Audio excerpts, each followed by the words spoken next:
Hey everyone, just a little quick video. Sure enough, actually a quick side note. One thing I'm running into, I was actually hoping to video some of this, getting this 48 set up for the planter. But problem I'm finding is with the warm weather, I am not wearing my coveralls, and so I do not have a front pocket to hold my phone in.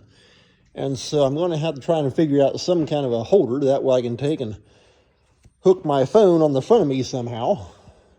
And that way I can video as I'm working. But anyway, until that time, just thought I'd show you right quick what I'm doing. This is actually the old 48 that we've had since 2007. And we pulled the corn planter with it. And these rock boxes in the springtime work great for these little saddle tanks. We can do about 30 acres or so per tank. And that's actually it's a pop-up fertilizer, basically, that is put in through the planter. And so I just got these all mounted. And these here are an air vent. And this here is the fill hose. And so that we can just hook on right here, pump them full.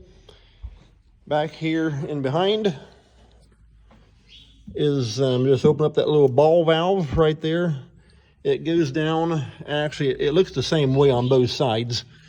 Underneath here you can see where it comes from that side over there, and over here it tees together. There's the hose coming up underneath. It goes through a number 50 and a number 80 mesh filter. Then on back here to the back comes out right here. I've actually got to get the pump, but we run an electric variable speed pump, and I actually mount it right here on top of the PTO cover. And then there's a hose that is actually on the planter. Once I get the planter hooked up, it'll plug into that pump and then go on back into the planter. But I don't have, of course, right now I don't have the planter hooked on or anything. I'll be getting that hooked on here within probably, I don't know, two to 3 weeks, something like that. And if you hear a bunch of noise in the background, that's the crew out there working on the new grain system. Whoever it is sure does like to sneeze a lot. They sound like an old truck trying to start. Anyway, it's kind of funny to hear out there. But yeah, here's on their side, that tank valve down there. Same thing, a banjo ball valve.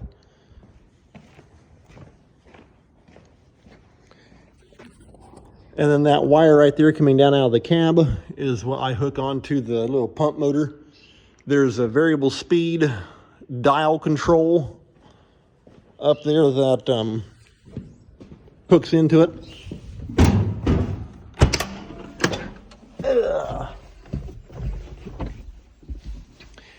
The line just goes down, actually ties onto the right-hand battery. Then I bring up into the cab, around behind the seat, and right here is the little dial control. You can take and dial it up and down. If I remember correctly, we usually run approximately right around about 4.5 to 5. And of course, right there's the off and on switch. When nothing is connected, except for just the power, that little light will sit there and blink. So leave that off.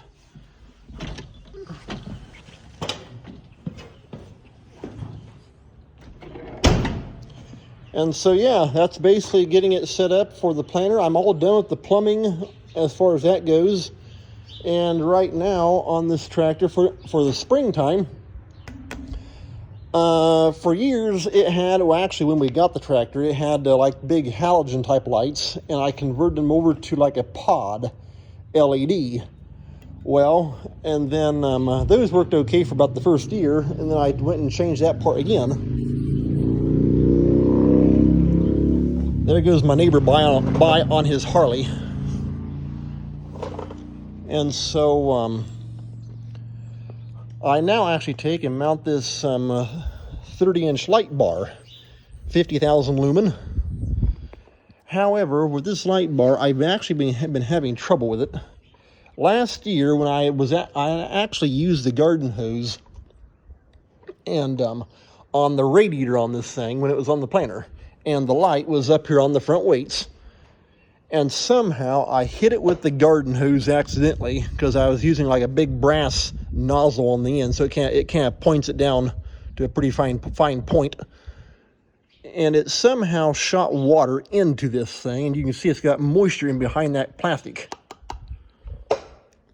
Thing is, though, I've taken this apart, dried it out, and I still keep getting moisture into it. It's got like a rubber seal going around there. And so I'm going to take it apart again and try and get it dried out again, and then put the plastic back into it. And so if anybody has any ideas on how to keep moisture out of those, let me know. But like I say, there's a rubber seal, like a gasket, that is actually right under the plastic, going right along the edge right there. And it just goes all the way around. So I've got to take these strips off, take the plastic off, dry it out, then put it back together. And as you can see, there's a whole bunch of little Allen screws going around through there. And so anyway, that's kind of that's what I've been working on today. And so once I get that light bar all dried out, that'll have this tractor basically ready to go onto the corn planter. And then, like I say, I'll be getting my electric pump out, mounting right here on the PTO cover, and then it'll be ready to roll. So that's the old 48 planting tractor. Take care.